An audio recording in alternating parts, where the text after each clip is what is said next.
Put your phone down in case it buzzes. All right, everybody, thanks for joining us for our news conference with the University of Minnesota. We're joined by head coach Brad Frost and forwards Taylor Heise and Grace Zumwinkle. We'll start off with an opening statement from Coach Frost and then take questions for the student athletes. Thanks for being here. We're happy to be here and looking forward to a great matchup tomorrow and a great tournament. Feel like our team is playing well and just excited to see them continue to play as they have been and see what the results are here at the end of the day, but happy to be here. Questions for the student athletes?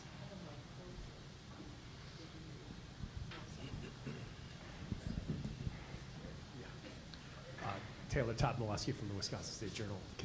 Can you just kind of sum up what the border battle means to players? You've been through a lot of them, obviously. It always seems to be a close, kind of tight game. Just sum it up for us. Yeah, I mean, it's two really good teams battling head-to-head. Like, I've been here for 5 years, and we play them about 3 sets a year, so you add that up, it's a lot of games, but it's honestly the most fun. We know a lot of them, and it's like kind of an in-state rivalry. A lot of people want to go to Minnesota. A lot of people want to go to Wisconsin. But I think we just kind of take it with a grain of salt every time we play them. It's obviously an honor to be playing some of the best players in the country, but kind of take it back and realize kind of how big of a game it is. And obviously tomorrow is a huge game, but kind of you got to take it with a grain of salt, like I said, and just realize it's a game you just got to focus and play your best. So I'm kind of just really excited to see how we come out tomorrow and play.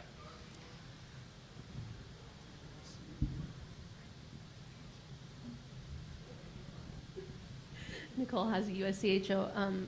For both of you, how does that familiarity affect how you guys prepare, and how do you kind of keep it a blank slate going into this game, knowing that it's different than any other time you faced? I think the stakes are definitely higher than it has been in the previous matchups, but I think more so less focusing on the opponent, but more so on us and what we have to do to be our best. And I think that's focusing on all 3 areas of the ice and how we can just be the best team and best teammates for each other throughout the end of the game. Yeah, we kind of talk about our standard. Playing the same teams over and over again, people think it gets redundant, but like people change every single time you play them. And for us, I think we tried to focus more on what we can do, like she just said. Like I said, it's a huge game, and whoever's going to get up for it and be less nervous, I think, is going to come out on top. Hopefully it's going to be us. But like I said, I'm really excited to see how even like our younger players come out tomorrow and play, because obviously it's a big stage, but like it's so exciting. It's such a big game to play in, and I know big players come out in big games, so I'm hoping everyone on our team tends to do that. So.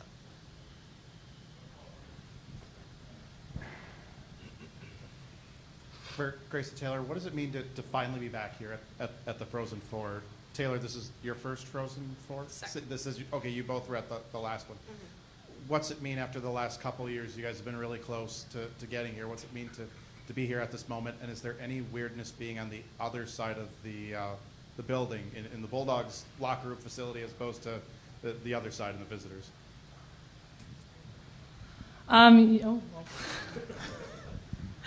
I think it's very special for this group to come after a bit of a hiatus, but I think and less so about stressing out and getting overworked by it, is just enjoying the process and the season we've had up until this point. And I think we all are at our best and we're just enjoying it. And so I think it's easy to lose sight of it, especially in these big games, but I think that's just something that we're reiterating to teammates and the team as a whole, is to just not lose sight of what we've done to get to this point.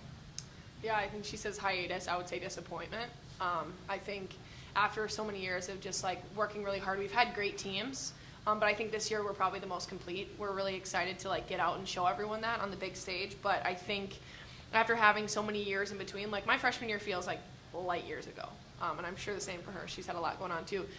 But I think like being back here, it's super like sentimental, but especially because it's like one of our last times playing. But I think taking it with a grain of salt, like I said, and truly just having a great time. Because when we are having a great time, we have smiles on our faces. Like, we're playing our best hockey, and it's been proven this year. But I also think like it's super exciting to be here because we've proven that we're one of the best, and I hope that that's what we're going to continue to do tomorrow. Different being on the other side of the building? Yeah, it's kind of interesting. It's a little different. There's a sauna in the locker room. It's a lot of cool things. When you want it as much as you do it, when it's about like, this is why you came to Minnesota and this is the opportunity and it's your last chance, how do you sort of handle all that and make sure that you're ready to go tomorrow and not letting that kind of overwhelm everything. Yeah, it's a pressure-filled situation, but I feel like it's so much more exciting. I think there's a lot of people that are going to be cheering us on, a lot of people that aren't. Parents are going to be there. We're in Minnesota. I think that's a big portion. We get to have our families here, and I think that's a super huge deal for us. But like I kind of reiterated, it's all about the focus and the fun you're going to have. Not many people get to end their season on a win nor even be here. So being the one of 4 teams that isn't done and it doesn't have their careers being over, because there are going to be people with careers being done at the end of this weekend. But I think we're going to take it and kind of run with it. I'm really excited for this group, and that was like our obviously last practice before tomorrow, and it was big for us. We had really good energy, and just excited to be playing tomorrow. Can you tell the story of the season, maybe what team you were at the start of the season versus the team that ended up being Wisconsin finals? Yeah, I mean, you definitely see the growth and development that we've had as a group, leading especially into the WCHA final face-off. But I think in the beginning of the year, we maybe would try to outscore opponents and on the back end be fine giving up 2 or 3 if that means scoring 5 or 6. And I think as we've progressed throughout this season, it's became a lot more shut down defensively. And I think especially as you head into the playoffs, you don't see the scores 5-2 or 5-3, and it's more so 3-1 or 2-0. And so it's like focusing on that as a group. And I think that's a conscious effort from our goaltenders to defenders to offense all the way throughout the lineup. And I think it's just reiterating and accepting that when you're in the defensive zone, what you can do to be the best player out there, or make the most out of the time you're out there. Anything else for the student athletes? All right. Thanks, Grace. Thanks, Taylor. Thank you. Questions for Coach Frost?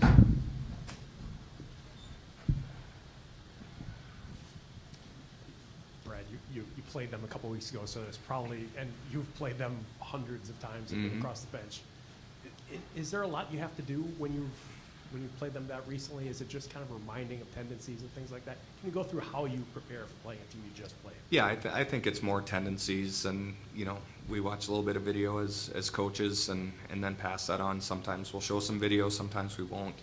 But as Grace talked about, and I was glad she said that because she's listening.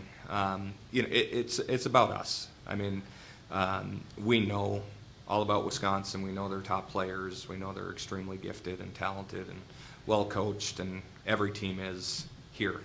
And so our focus is not necessarily on what they do, but what we need to do to be at our best and to try and shut them down, but also to generate offense as well. So this time of year, you just have to be worrying about yourself and making sure that you're playing your best. Kind of building from that, the WCHA championship game is one of the best games that your team has played. How do you get them to go out and play a complete game like that? How do you get them to replicate that?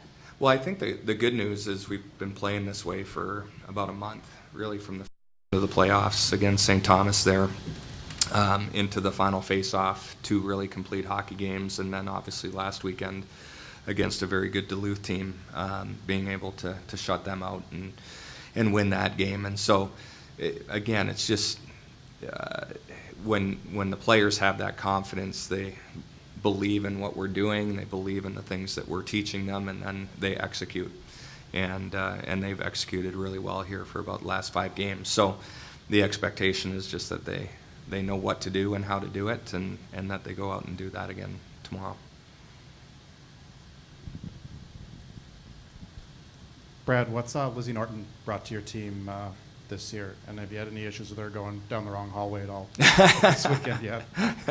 No, I think she knows this building well. And, one of the things that's interesting about Lizzie is this is her 3rd Frozen Four in a row.